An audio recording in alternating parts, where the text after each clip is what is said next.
This is Kristie Ebi from Stanford University in the United States, and she's an expert on climate change impacts and adaptation in the area of human health. So, Chris, welcome to Australia. Thank you very much. It's delightful to be here. Yes, and the weather in Melbourne is pleasant today. Yes. So, what have you been doing in the adaptation space recently, over the last year, for example? I've been working with the World Health Organization, working with a variety of countries, mostly developing countries, on how they need to think about climate change, how it influences current disease patterns, what needs to be done to adapt to that. And developing countries cover many continents, many latitudes, so which areas in particular? Most of my work has been in Africa. There's been some in Asia and some in the Pacific. And so the audience here in Australia will be particularly interested in maybe the Pacific. So could you say a little bit about what you think the challenges are in the Pacific Islands around climate change? Some of the islands have quite a significant problem right now with diarrheal disease. And there's concern that as temperatures go up, some of the pathogens that cause diarrheal disease will replicate faster, so that you'll have more diarrheal disease. Diarrheal disease also is associated in some places with heavy flooding events, which you flood and you don't have good water and sanitation, and then you get more diarrheal disease.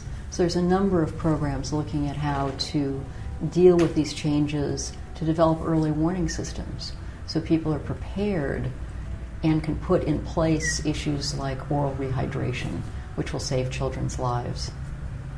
So I haven't heard of early warning systems for diarrheal diseases, so that's a real possibility, is it? It's a real possibility if you have a clear climate driver. Yeah. There's work going on right now in Samoa where it looks like diarrheal disease is driven by the rainy season, by particularly heavy rain.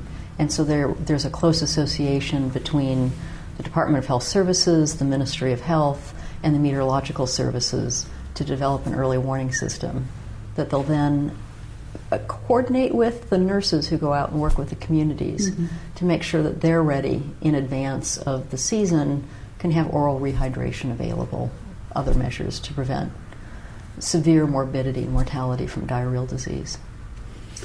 And in Africa, what would you say that the great challenges are from climate change and human health in Africa? The biggest is probably malnutrition, that there's real concerns what's going to happen with crop yields, with climate change. There's a lot of malnutrition right now in Africa.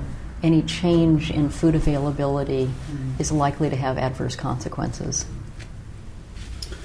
Interesting stuff, and important for people as well. So how do you see your work evolving going forward, say, in the next 1 to 2 years? What do you see yourself doing? I will continue looking for opportunities to try and help where I can. That it's very gratifying work. I really enjoy doing it. And as more people are recognizing the health risks of climate change, to provide the scientific input into thinking about these kinds of risks and how you then structure programs, modify current programs to take the risks into account. And this is particularly working in developing countries and working with the government health services to see how they can redesign themselves to address the challenge. Is that right? Mostly in developing countries. The developed countries are significantly improving their capacity to deal with climate change and health. You've got a wonderful program here in Australia. You've got world experts here in Australia that can handle whatever the issues are that will arise. So there's not many developed countries that need that help. At the subnational level, I've done some work with states in the United States as they're developing adaptation plans, looking at the health risks, wanting to someone come in and have them sort of talk through the issues and make sure that they're taking all aspects into consideration. I guess in the United States it's mainly around heat stress. Would that be accurate? Or is... Heat stress is a very big issue in the U.S. There's an issue that's not frequently raised in the U.S., I think, is an issue which is diarrheal disease, that most people in developed countries don't realize how much diarrheal disease there is. In the U.S. right now, there's 350 million self-reported cases of diarrheal disease every year, more than one per person. And probably 5%, maybe a little bit higher than that, is due to salmonella. And there's research showing that the number of cases of salmonella is linear related to ambient temperature. So there is a real need to think about how to control salmonella better when it has an opportunity to replicate faster. Mm. So what are the major changes the major challenges that you see in responding to climate change? There's a broad range of challenges. It's interesting. Having listened to our plenary presentations, the plenary presentations made it very clear there's a very broad range of challenges. A lot of them come down to institutions, policies, and governance, and communication, in making sure that people are aware and making sure that the decision makers, the policy makers, work to put society on the appropriate path, provide the enabling environment, provide the right structures so that the changes can be made efficiently and effectively. I think here in Australia, as we ready ourselves for the carbon tax, people would agree with that analysis, yes.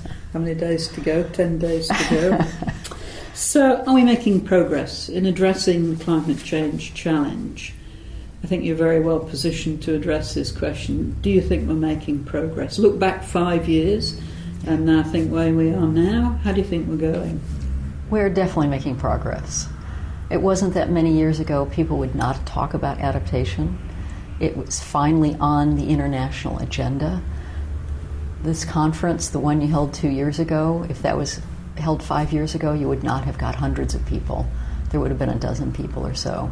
So there's been increased interest. We've got these bright students coming in, enthusiastic, who are doing outstanding research, working with communities, and starting to make a real difference. So yes, there's big challenges, there's big struggles, and people shouldn't lose sight that we have really moved forward. Thank you for that, and thank you, Chris. Thank you.